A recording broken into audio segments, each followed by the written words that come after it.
স্বরাষ্ট্র উপদেষ্টা, আইন উপদেষ্টা এবং পররাষ্ট্র উপদেষ্টাকে পদত্যাগ করতে হবে।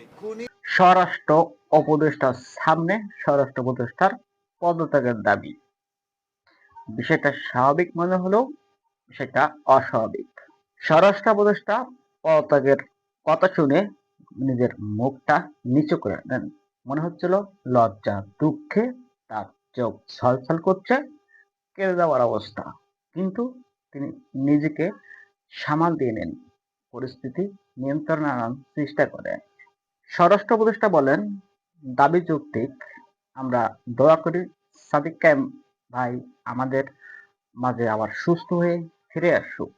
গতকাল ডাকসুর ভিপি সাদিক কায়েম ওসমান হাদির উপর হামলার প্রতিবাদে স্বরাষ্ট্র উপদেষ্টা এবং আইন উপদেষ্টারও পদত্যাগের দাবি করেন এবং প্রতিটি এলাকায় প্রেরণে অভিযান চালিয়ে নিষিদ্ধ ঘোষিত ছাত্রলীগের নেতাকর্মীদের ধরার জন্য অভিযানের কথা বলেন এবং এই সাথে যারা জড়িত তাদের আইনের আওতায় আনারও কথা বলেন সাদিক কায়েম।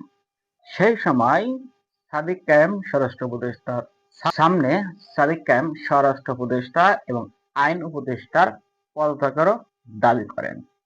স্বরাষ্ট্র উপদেষ্টা দুঃখে চোখ ছলছল করছিল, মনে হচ্ছিল কেন্দ্রে দেবেন, কিন্তু নিজেকে তিনি সামলে নিয়েছিলেন।